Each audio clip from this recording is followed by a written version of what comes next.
माँ, मैं बहुत थक गई हूँ घर संभालते संभालते। यहाँ मेरी थकान किसी को नजर नहीं आती। कुछ दिन आराम करना चाहती हूँ। सोच रही हूँ कुछ दिनों के लिए अपने मायके आ जाऊं। आते हुए अपने बच्चों को भी साथ ले आऊंगी, वे वहीं से स्कूल चले जाएंगे। आखिर एक ही शहर में ससुराल और मायका होने का कुछ तो फायदा मिले। नम्रता ने फोन पर अपनी माँ से कहा। पार्वती जी ने दूसरी तरफ से कहा, हाँ बेटा, जब तेरी इच्छा हो आ जाना, आखिर ये तेरा भी तो घर है। ठीक है माँ, तो मैं कल ही आ जाऊंगी, नम्रता खुश हो बोली।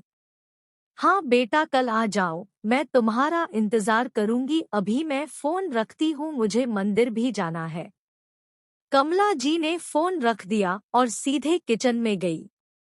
किचन में खाना बना रही बहू से बोली, अरे अनुपमा सुनो, कल तुम्हारी ननंद आ रही है। आज बाजार जाकर फल, सब्जी और मिठाइयाँ लेकर आना। बेचारी मेरी बेटी ससुराल में नौकरों की तरह काम करती है और उस पर कोई ध्यान ही नहीं देता। यहाँ आएगी, कुछ दिन रहेगी तो उसका मन और तबीयत अच्छे रहेंगे। सास के मुंह से ऐसी बातें सुनकर अनुपमा का चेहरा उतर गया। वह मन ही मन सोचने लगी, काश आपको मेरी थकावट भी नजर आती। मैं भी दिन रात झाड़ू पोछा, बर्तन, खाना बनाना, मार्केट जाना और हर वह काम करती हूँ जिससे हमारे परिवार वालों को कोई दिक्कत ना हो। काश आप मुझ पर भी ध्यान दे पाती। आपकी बेटी तो जब मन में आता है तब यहाँ आ जाती है, लेकिन मैं साल में एक बार ही अपनी माँ के पास जाती हूँ, तब भी आपको प्रॉब्लम होती है। मैं भी इंसान हूँ, मेरा भी मन है। मुझे भी लगता है अपने माँ के पास जाकर थोड़ा आराम करूँ, सुख दुख की दो चार बातें करूँ, अपना मन हल्का करूँ। भगवान, अब तुम ही कुछ करो ताकि मेरी सांस की आंखें खुले और उसे मेरी थकावट भी नजर आए।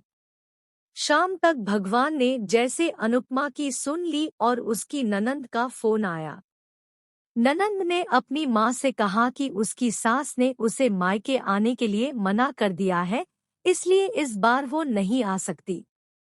पार्वती जी बोली, ऐसे कैसे मना कर दिया? पहले तो कभी वह तुम्हें आने के लिए नहीं रोकती थी, इस बार भला क्या हो गया? लाओ मेरी बात कराओ उसने, मैं समझती हूँ।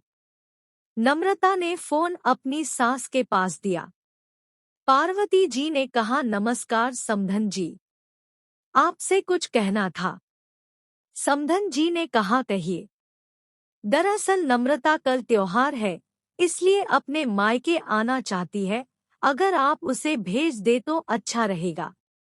नम्रता की सास ने कहा, देखिए समधन जी, आपकी बेटी मायके जाकर रहे, इस बात के लिए हमने उसे कभी नहीं रोका और इस बात से हमें कोई प्रॉब्लम है भी नहीं। कुछ दिनों पहले मैं अपने रिश्तेदार के शादी में गई थी, वहां आपकी बहू अनुपमा की माता जी से मिलने का मौका मिला।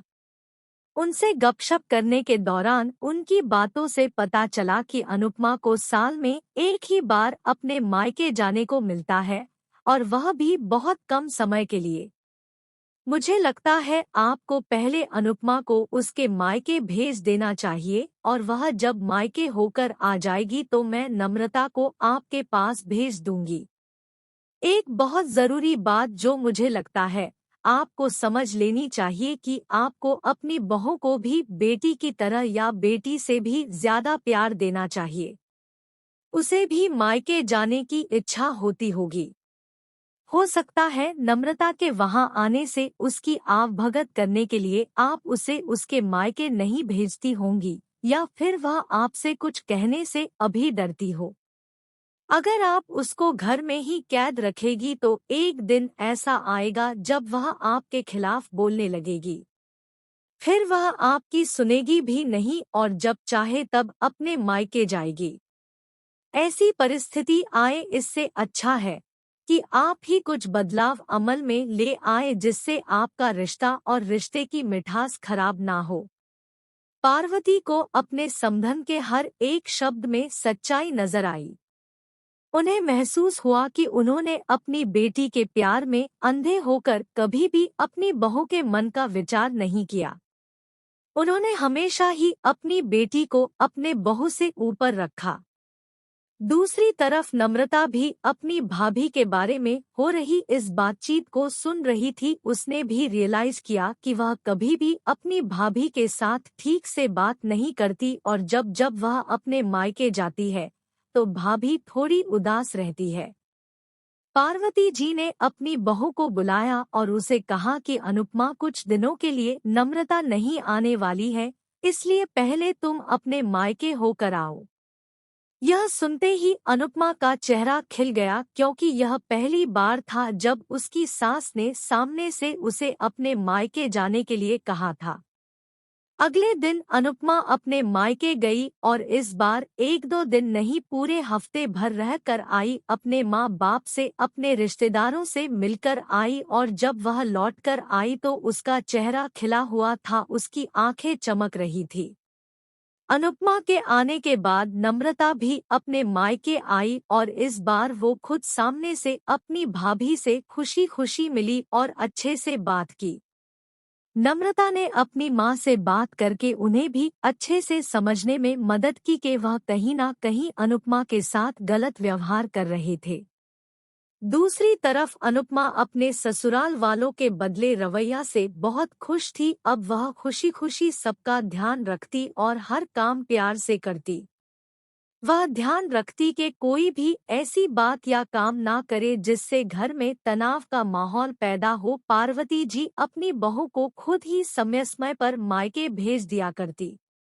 एक छोटे से बदलाव ने सास बहू और भाभी ननंद के बीच की कड़वाहट को दूर कर दिया और रिश्तों को और भी ज्यादा मीठा और मजबूत कर दिया।